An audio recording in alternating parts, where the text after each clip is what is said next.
What's up, guys? Erroneous here, back with another Raid Shadow Legends video. Today's video, I'm going to be going over the new patch, the update. That's going to be 8.40, all the highlights. And yeah, let's get into it.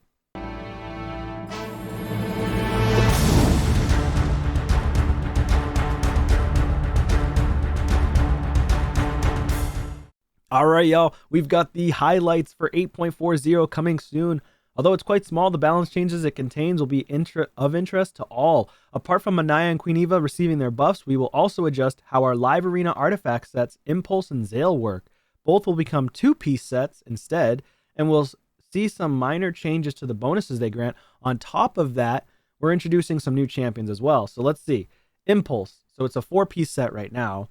It used to be speed plus 12%, 30% chance to reduce a random skill cooldown by 1 turn. Okay, so now it's a two-piece set, which is insane. It actually makes Impulse nuts. You can put it on your damage dealers or any champion for that matter. So it goes to a two-piece set, still keeps the 12 speed with a two-piece set, and a 12% chance to reduce random skill cooldown by 1 turn. That's pretty insane, because that if you have a 6-piece set, that's a 36% chance to reduce skill cooldown. I mean, it's essentially a reflex set, right?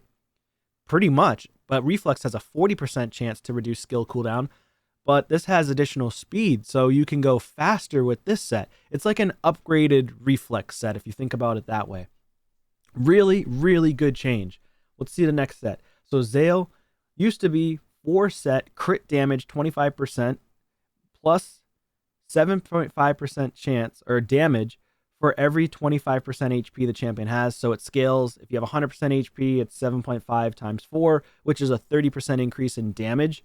So that's kind of cool. It's a decent set. It's not ignoring defense. So obviously that's a little bit challenging, right? Because you want to ignore defense. That's where you get most of your damage from your damage dealers. And then afterwards, it's a 2-piece set, crit damage 20%, which is still very respectable. That is actually really strong still. It's a crit damage set essentially. But you get plus 3% damage for every 25% HP the champion has. If they have 100% HP, then they're going to do 12% more damage with just a 2-piece set. That's actually very strong still. That's also respectable. You can use this to offset your Savage and Lethal sets. You could do Stone Skin with a 2-piece set like this, or you could do 4-piece and try to get 4-piece Stone Skin for a single Stone Skin turn. There's so many different ways you can utilize this set now, both the sets actually. You can use them on damage dealers, you can use them on support. Obviously, Zale is going to be more for damage dealers. It doesn't mean you can't use them on support-based champions as a 2-piece set to get a little bit more damage output, but it's not really going to be necessarily what you want to use this set for. It's more so for attack nukers or HP or defense scaling nukers. Manaya and Queen Eva. So I think we've already gone over Manaya's and Queen Eva's. You've probably seen a ton of videos on them. I will say Queen Eva got the better of the 2 buffs, and she's going to be really strong now in Live Arena and in Classic Arena and Tag Team, and in general progression. I think with the multipliers increase, she's going to be one of the champions you want to bring in to help nuke down and keep dead a Sun Wukong, right? You want to nuke them with the A2 here. Enemies killed by it can't be revived. It's a double hit, which is nice. And it really only takes 1 hit to kill Sun Wukongs. They're not usually tanky. They're usually not support-based. They're more so damage-based because they hit so hard. So you're going to be able to take them out with Queen Eva, even if they have a UDK, unless you hit reaction when you're going first. But either way, Eva is going to be a lot stronger than she was before. So I personally don't have her on my account, but if I did have her, she would be definitely strong for anybody. And then brand new champions, mythicals. We've got Undead Hordes, the Calamitous. That is such a cool name. And this avatar is amazing looking. Looks so freaking cool. Like they just blow it out of the park with the visuals on these champions. So the base form, Reaping Coal, attacks one enemy 2 times. Each hit restores this champion's destroyed max HP equal to the damage inflicted. So I noticed that there's been a trend of new champions having this ability where they restore their own max HP. It's on Taras, it's on Marichka, it's on all the really strong champions.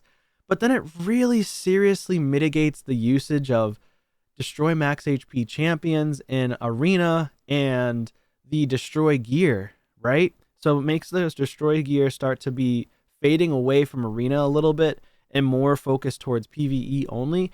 I kind of don't like that. I don't really like that at all, but I get it. It's power creep. It's what's going to happen in the game. Because I used to use Destroy Max HP a lot in Arena, and I still try to use it for specific teams because they keep on reviving. But when you have a champion like this, you have triple reviver with Marichka, and then he's restoring his own max HP. You can't destroy their max HP and beat them over time. Those support teams end up lasting longer, surviving, and taking you out, which is really annoying. But I guess it is what it is. This is what happens when power creep occurs. So, each hit also heals the champion by 30% of the damage inflicted, grants an extra turn if this attack kills an enemy. That's going to be possibly a very powerful skill on his base form. Attacks one enemy 4 times. Each hit will ignore 10% of their defense. That's going to be strong for Fire Knight, right? The first hit places a block buffs debuff for 2 turns. The second hit places a decreased defense for 2 turns. The third hit places a weaken. The fourth hit places a decreased speed. That's nuts. That is absolutely nuts.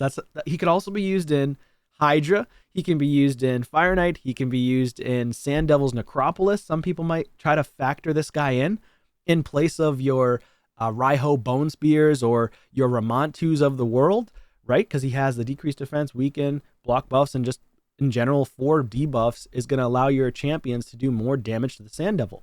Super strong. On the A3, Necroclism. Attacks all enemies. This is always critical. Jeez, dude. This is only his base form. If this attack kills an enemy, places an unkillable on him for 1 turn. If this attack kills 2 or more enemies, places an unkillable buff on this champion for 2 turns instead. On a 4-turn cooldown. This is on a 3-turn cooldown with no books needed to reduce it further or not. Wow. Just 1 book here, or 2 books, but you need 1 cooldown book. Metamorph, of course. Immortal Creation passive. Heals this champion by 50% of their max HP at the start of their turn, which is, again, it's insane, right? He's going to keep healing. So he's a very strong attack-based champion that supports himself, right? You might not need as many revivers with him because he's got the unkillable in his kit on the base form, right? We haven't even gotten into his metamorph form. Like, this is insane. He's got the healing. He's got restoring his own max HP. He's got increase in attack in all battles by 35%. Nuts. In his secondary form, attacks one enemy with the Fell Scythe. After attacking, transfers all debuffs from this champion to the target. Okay. If the target's under a Hex debuff before the attack, transfers all debuffs from this champion to the target before attacking instead. So he's going to be very, very strong in Hydra. This guy seems like a Hydra champion for right now. So far. I mean, Hex is obviously good for PvE general progression. Hex, you don't really see it as often in Arena unless you're utilizing Mithrala. But other champions don't typically bring in Hex. I just don't see many champions that bring in Hex other than Mithrala. So, especially not in Arena. So this guy he's going to be an Arena champion as well, but mainly he's going to be, it seems like PvE for Hydra right now. Attacks all enemy on his second ability. Before attacking, removes all debuffs from him. Damage increases by 10% for each debuff on each target. Will ignore 20% of each target's defense if they're under Hex. Yeah, 100% a Hydra champion. This guy's going to go nuts in Hydra. Termination on the A3. Attacks all enemies. Before attacking, places a Hex debuff and a 60% decreased defense for 2 turns. Ignores life barrier. Oh, yep. Wow. Life barrier, poison cloud, and ally protection. So this tells you right here. I haven't read these kits, by the way. This is the first time I'm reading this. So it tells you right here. It is a 4-turn cooldown, though. And it can't be dropped to a 3-turn, but that would be super broken for Hydra. So it's good that they put it for a 4-turn, because this mythical is going to get an insane amount of damage for you in Hydra. He's going to be in your Nightmare Hydra teams. Ignores life barrier, poison cloud, and ally protection. That's insane. And then for the passive on this ability, fully heals the champion every time they kill an enemy under Hex. Also increases the champion's attack by 10% for each enemy under Hex. Wow. Okay, that guy's nuts. I actually wouldn't mind having him. This guy looks cool. Toshiro. The Toshiro from Bleach? If you guys know who that is, leave it in the comment down below. Do you like the show Bleach? It's an anime show. That's what this name reminds me of. And he actually has the white hair, just like Toshiro. Interesting. So quick draw on the A1. He's attack-based champion, mythical, magic affinity. Attacks one enemy with has a 50% chance of attacking another enemy if they're under a leech. Also places a perfect veil on them for 1 turn. Okay, not bad. Very strong for Hydra again. It seems like these two mythicals are going to be for Hydra, just from reading their first parts of their kit. Sanguine Darts. Attacks 4 times at random. Also good for Nightmare, or for the hard Fire Knight, not Nightmare. But Nightmare Hydra, maybe. Attacks 4 times at random. Each hit increases this champion's attack by and HP by 5%, while in their base form stacks to 100%. If a target's under a leech debuff, this champion's attack and HP are increased by 10% instead. Wow, that's pretty cool. That's actually really nice. Damage inflicted by this skill increases by 15% for each leech debuff on the enemy team. Wow. These mythicals, man, they're nuts. On the A3, Bloody Typhoon attacks all enemies, places a 60% increase or decreased defense and a leech for 2 turns, places an extra hit on enemies under 2 or more debuffs. 3-turn cooldown. 3-turn cooldown. And Metamorph is obviously a 4-turn. That's how it typically is. His passive, Vorn Spore's Hunger, fills this champion's turn meter by 5% every time they attack a target under a leech. Inflicts 25% more damage to enemies under a leech. If this guy's paired with a Shamal, he's going to take so many turns if he's in the lead. And then you pair him with Mikage, and she on her A1, she allows a Shadowkin to team up with her with the default skill, and he constantly places a perfect veil on himself. He's going to be veiled up the entire fight. This guy's nuts if you just keep him in the base form during fights in the Hydra, of course. Increase ally HP in all battles by 35%. On his secondary form, the A1, Lie Cut, attacks all enemies, has a 50% chance of increasing the duration of all enemy debuffs by 1 turn. A2, Drawn in Blood, attacks all enemies, heals all allies except this champion by 10% of the damage inflicted. The value of the heal increases by 5% for each leech debuff on the enemy team. The A3, that's a 4-turn cooldown. It does book down to a 3-turn. On the A3, attacks all enemies, places a 30% decreased speed and a leech for 2 turns, and then grants an extra turn. That's pretty nuts. On the A4, of course, the Metamorph. Passive here doubles the amount of healing this champion receives when attacking enemies under leech. Also decreases the damage taken from enemies under leech by 50%. A lot of survivability between those two mythical champions. Both very strong. Let me know what your thoughts are in the comments down below. Do you want to pull these champions? Personally, I wouldn't mind pulling either of them because I love PvE content in the game. Keeps me interested a lot, and I do love PvP as well. I just love the game in general, but you know, these champions are insane. They would make anybody's account 0 to hero. Hydra would become a cakewalk. Yeah, super strong. Of course, we've got Ostrid. I've already read her kit in a previous video if you want to check it out. And then Falman Mornsword. He is a legendary magic champion. Sacred Order. Attack type. A1 Mornsword. Attacks an enemy. Heals this champion by 50% of the damage inflicted. If there is any surplus heal, places a shield buff on this champion for 2 turns equal to the surplus heal. Will attack using the Burning Courage skill instead if the target is from the Corrupted Alliance.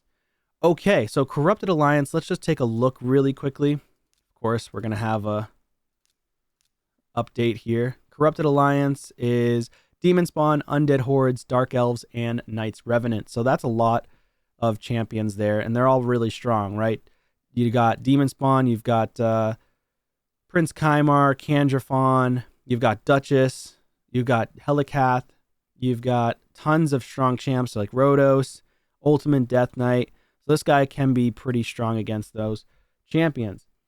So we'll attack with the Burning Courage instead. So the Burning Courage is the A3, which I'll get to that shortly. On the A2, Lumaya's Name. In Lumaya's Name. Attacks all enemies. Damage inflicted by the skill increases by 5% for each buff and debuff on the target. will ignore 25% of the defense of targets that have no buffs. Wow. So he's going to be like a in arena go first champion to nuke. This might be one of the strongest nukers for the Sacred Order, I think. Now that I think about it. I mean, of course, next to Siegfried, he's the strongest nuker in the game, but in Sacred Order, he might end up being the strongest nuker. Unless you choose Constantine, but he has to be paired up with Vlad to do, I feel like, to do the most out of his kit, or to get the most out of his kit. I guess you could say Cupidus too, now that I think about it. Astrolon's pretty strong, but I think that Falman might end up being stronger, though, than majority of these nukers. Errol's strong, but again, I think that this guy's going to be nuts. He might end up being super strong. On his A3, the Burning Courage, which stems from his A1, which will be insane because you're going to face a lot of Duchess in the live arena. Remember that. That's why I think he's going to be so strong, and I wouldn't mind getting him. Because while we'll attack using Burning Courage skill instead if the target is from Corrupted. So you just focus on the Duchesses, the Kanjafons, and things of that nature. Helicath. And then it's going to go with this ability instead. Attacks one enemy before attack and removes all buffs on the target. Damage increases by 20% for each buff removed. Oh, he's a Unity champion too. Okay, he's a Unity guy. It doesn't say Unity up top, but he is a Unity champion. If we have one faction ally, before attacking, steals all buffs from the target. Instead, this effect cannot be resisted. Okay. Damage increases by 20% for each buff stolen. The only issue here is it's a polymorph magnet, right? Because Duchess typically has polymorph, and if it's 6-star, you're screwed. So he would have to have high resist. He's an attack-based champion, so you're not going to put high resist. That's a little bit challenging, but I guess we'll have to see it in practice. If you have two faction allies, the damage increases, or damage inflicted by this champion increases to 20% for each turn taken by an ally or enemy before this champion's next turn. What? That's new. I've never heard of that before. His skill damage increases by 20% for each turn taken by an ally or an enemy before his next turn. Resets at the end of this champion's turn. So if he's really slow, in Stone Skin, how much can it stack though? It doesn't say how much it can stack. So if this can stack forever, you put this guy in a one-turn Stone Skin, you make him super powerful like Heffrak, and then you absolutely obliterate if this gets over 100% of increased damage, right? Because they're just going to keep taking turn after turn after turn after turn. The only issue is it's not an AoE. Let's see. Well, let's read this one. I just saw attacks all. So 3 faction allies will attack all remaining enemies with any surplus damage if the initial target is killed. It's like a Sun Wukong. This guy's gonna be freaking nuts, dude.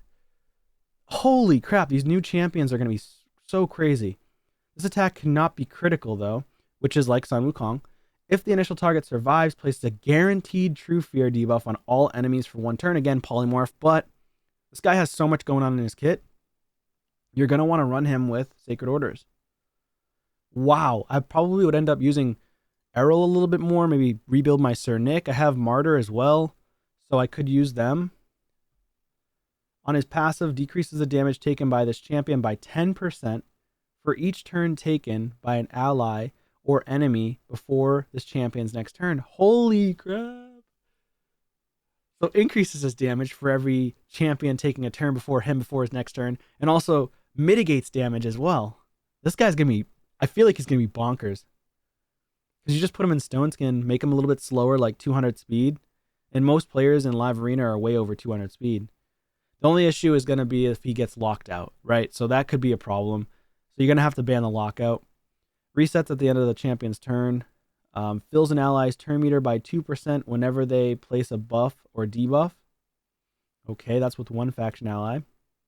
With 2, places a revive on death buff for one turn on an ally whenever their HP drops below 50%. And then with 3 allies, all allies are immune to cooldown increasing. Oh my god! It's literally like everything that I've been saying. It's like he's got something to go against it. He somehow maneuvers it. Like, what the heck? This guy's nuts with 3 faction allies. This has to be the strongest faction unity champion in the game, or will be. I mean, let me know. He's definitely I think he's the strongest.